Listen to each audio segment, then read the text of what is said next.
I meant to do anything? There we go. Good afternoon, everybody. My name is David Holm.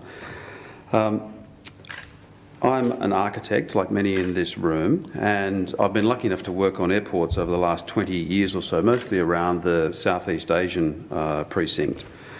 In concert with that, I also went on and did an urban design degree as well. And what I found, every time I spoke to urban designers, they kind of looked at airports as if they kind of really didn't exist. It was quite a curious situation.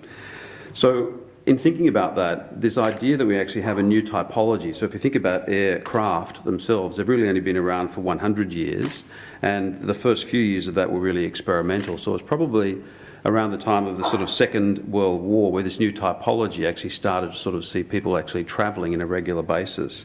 So if you think about the various tenets of humanity, we have spaces for living, celebrating, etc. The idea of an airport as a building typology around the world is probably one of the newest. So what we have here in Sydney that sits before us is an idea of a second airport is really a world unique opportunity. It's something that in our lifetimes will indeed, I can assure you, only occur once, and we can make a real mess of it, or we can indeed potentially get it right. I think we should have the debate. I think that the idea of public architecture, the whole civitas idea, is inherent, but there will also be private intervention, and that may also cause some people some discomfort. But when you look around the world, the idea of public and private intermeshing is a really key mode of moving forward. So I want to start and basically leave you with some ideas and thoughts on how we indeed might do this. Some touchstones that some of you would have thought about in Australia, as we know, is one of the most urban cities in the world. But in 2008, and this is a figure that's always touched me, is the idea that people are now moving from agraria into urbania. And you see this throughout Asia, and it happens almost every day in a very visible sense in Asia. We don't see it so much in Sydney or in Australia because we are a very urban structure.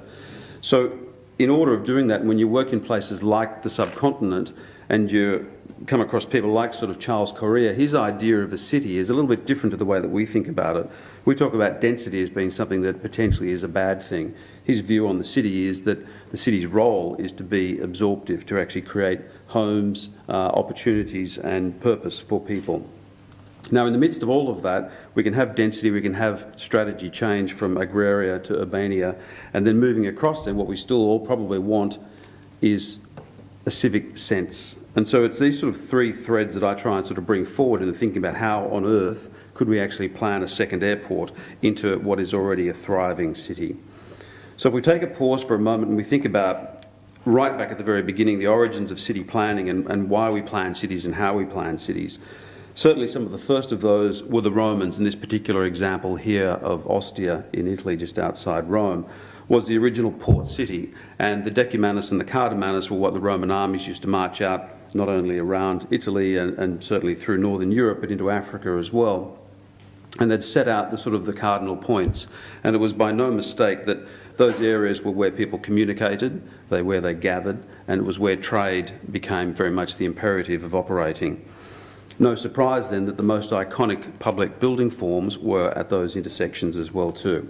Now you might think that that's a sort of an Anglo sort of Eurocentric kind of view of the world, but it actually happens all around the world. And if you look at the ancient Chinese planning principles of Chang'an, what you'll see embedded in the body of every Chinese city is this sort of 9-grid purpose. And again, what would happen is at the origins of the planning, all of the great public buildings and the great public places, including trade, gathering and communication, were around these central points.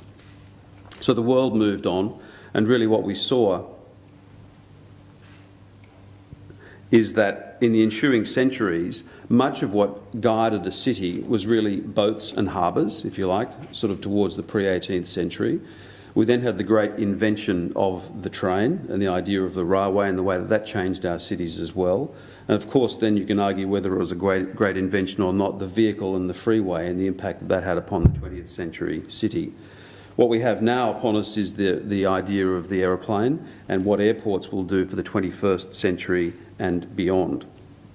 So If you start to contemplate Sydney, where we sit at the present point, this is a plan showing an earlier version of Sydney, and it kind of crudely shows the current three-way runway configuration of Sydney Airport sitting across Botany Bay. So there's a lot of that that's been reclaimed and remade and taken for different purposes. Now, the interesting thing about Sydney Airport is that it's so typical of so many other airports around the world. Some of you might have seen the early images of the airport, and what happened was that they were either in old industrial buildings, farm buildings, but effectively as far away as humanity as you can possibly put. That was where the airport was put. It was just get it out of the city. This is this kind of crazy new machine. We don't really know what to do with it, but certainly don't bring it near residential or anything remotely that sort of sounds like a city. Now, what happens around the world is that is a great fallacy, is that when airports are built remotely, people actually flock to them. We've been working in India over the last few years, and in order to achieve this, because India has a very, very complex system of land ownership, so the only way to actually design a new airport and to actually make it that it was a public-private partnership was to build it, in this particular case of Hyderabad in India, was to build it out of the current boundaries of the confines of the city. So the yellow is the current city, and the red down there are the two new parallel runways for the new airport. There was an existing airport in the middle of the city, but this now new construct was done and sold off as separable land because, again, it was outside of the city confines. What's happened here, I'll show you a little later on. There's been some great examples over history of building remote airports, and from an urban design point of view, they are one of the great proven fallacies of the 20th century. This is Kansai. You can also think about Hong Kong, and there's North American examples of, say, Dallas-Fort Worth as well too, where the airport was built outside of Dallas at a small town called Fort Worth, and now Fort Worth is challenging Dallas to be just as big as it. So what we have is the idea that a city really has to have an airport as an integrated part of its growth. What are the three things perhaps that make a good city? Certainly the creation of work and opportunity, the creation of communities that sits within that, and then convenient travel times. The last little image on the bottom right-hand side there is one of my hero airports, and it's London City Airport, right in the middle of the Docklands in London. From there you can fly to Madrid, Northern Africa and America, which is pretty good, I think, when it's actually just a cab ride, simple cab ride away from the city centre. Which reminds us then of the idea that Peter Calthorpe put forward in the 1990s about the idea really of a community, the transit-oriented development. So whether that's a high-speed rail link or whether that's an air connection, we still should be demanding that we have communities and walkability and usability that operate around these particular hubs. It's kind of pretty simple when you think about it in some respects, as this IT isn't. It's a community. And so what we've been really trying, I guess, to do is to embrace all of these various new forms of public transport over many, many years and still create the kind of community values that we want to have as humans when we interact with each other in a working or a living environment. How we can abstract that into the new urban cities is up to us. Now, one of the things about Sydney is that it's very, very typical in its construct, and I know that one of my colleagues, Bob Meyer, was talking about this image earlier on today. The idea of a polynuclear city is not a new idea. But what it starts to do is actually introduce different ways that a city might work and actually interrelate with each other. Traditionally, we've thought about an airport building as being just that, a building, a piece of glass, stone and other facilities. What I'd like you to start to think about is that an airport is in fact a system. So if this looks anything like the domestic terminal in Sydney, international terminal in Sydney on the left-hand side, that's okay.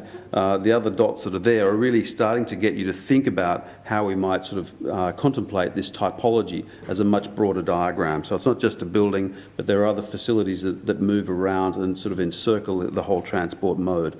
So when you come to one of these smaller poly centres, you may be dropping your car off, you may be having a meal, you may be shopping, or you could even live at some of these smaller areas there. So the airport is not a building, it's actually part of our societal network. Now, by way of comparison, I thought it might be interesting just to drop in here some of the comparators that exist in cities both close to us and within our region as well too. There's great debate about Sydney Airport and its sort of, if you like, Vatican City style ownership structure, being the private ownership that it sort of answers only unto itself. that's another topic of conversation. I thought I'd put some comparators in because Sydney Airport is Sydney Kingsford Smith Airport is a very tightly constrained airport. So what you'll see there in each of these comparators is Sydney Airport, Kingsford Smith on the right-hand side, and the various other airports and their populations showing the outline, the site ownership, and the red is the runway configuration. So Melbourne is equally tight. What amazes me every time about Melbourne is when I go to visit there, I keep seeing more houses getting built around the edges of the airport, and I sort of wonder about that interrelationship that's there. Brisbane is, by comparison, quite a large airport. The population is smaller than Sydney, but they took master planning provisions there many, many years ago to create what is one of the biggest master planned airports in the world. And what's happening now is the development of other non-aviation activities are making Brisbane Airport quite a key part of the city itself. Hong Kong, one of the great fallacy remote airports. So the whole idea was, and all of us who are old enough to remember flying into Kai Tak Airport in Hong Kong would remember that great drama, and then so the new airport was moved out here at Chep La Coque. And so this current planning at the moment is in place for a new third runway that will be reclaimed out of the ocean. And you can see the size there, and the size of that's just the Hong Kong Peninsula for 7 odd million people, not to mention the greater Pearl River Delta that serves. So they're just interesting comparators. In each case, you can see that Sydney at sort of 4 or 5 million is a very, very constrained situation. I guess we all know that, but it's nice to see it in graphic terms. Bangkok Suvarnabhumi as well, to a great degree of largesse in the planning there for what is a fairly large city but also a 45 million country. Singapore, again, they're planning their next runway configuration out into the water and something like their 5th terminal at the moment. So probably one of the great city-state nations that have embraced the airport as being really part of their civic dimension and being lucky enough to work there over many years. People come to the airport just to hang out. It's kind of an unusual mental diaphragm that they have there, but they like it, they love it. And the one that we all sort of talk and compare about is that London Heathrow is very, very tight, but you have to understand there's arguably at least 4, maybe 5 airports that serve London, and they've built up their own different characteristics, so that if you go to Gatwick, you kind of then go to Victoria, back to my systems idea. If you go to London, you go to Paddington first of all. If you go to Stansted, you go to basically Liverpool Street. So there's little systems that start to connect and start to change the character of the city that they serve. One of the great exemplars at the moment as far as the airport city, which is an oft-used term, but it's actually just the city, is the idea of Schiphol. Now, Schiphol were pretty clever because in the middle of that runway configuration, it's one of the busiest in the world, small population for a city, but most people here, I'm sure, would have travelled through Schiphol in transit. So what it does, it actually provides conferencing facilities, offices, hotels, and a whole arrangement of sort of city aspects in the middle of that diagram. It's a pleasure to use because it's been well planned. There are many things that are occurring between private ownership and public function in that space as well, and it really is one of the great successful airport city diagrams. So what do we do in Sydney? We have these 2 shapes that sit before us. On the right, then back to that one, is the current Sydney Kingsford Smith, and on the left is the Badgerys Creek runways yet to be confirmed. Now, they do make a bit of a difference because when you start to look at the way that sits in the city of Sydney, you'll see sort of overlaid over the other diagrams we've seen about heavy rail, light rail, etc., where they sit. There is a largesse of space, and that's a good thing. If I take you back to the Indian diagram, perhaps this might happen. So as opposed to having an old city diagram that was focused around what Hyderabad was in the first instance of about 5 to 7 million people, Hyderabad now is in the order of 8 to 10, it's hard to count. And the centre of the city is in the middle, actually focused around a lake. You'll see the black lines there that are showing a new metro that's being constructed, 63 stations, and I think it's about 75 kilometres that's being constructed at the moment. They're just getting on and doing it, unlike Sydney City's metro. And then you have the idea of a second city, a high-tech city that serves high-tech industries around the world, as the name would suggest. And then the airport now is seen as being an embraced part of the new city growth. And there's a new ring road that's under construction. Now, how is all of that happening? It's partnerships with government. Private sector is definitely involved, and I'll let this debate work out whether that's a good thing or not. I'm just stating the facts here. And the government get the infrastructure, if you like, with less risk or exposure. So what's starting to occur at each of those nodes is ideas of the city and the airport being completely and inextricably linked as an urban and as a social gesture. So at each of these nodes you have rail stations that are connected to the airport, conference facilities, hotels, living environments as well. So it's a very dynamic city that basically is a partnership between the government and the people. And what you get at the end of the day is this idea that creation of work is integral in the planning.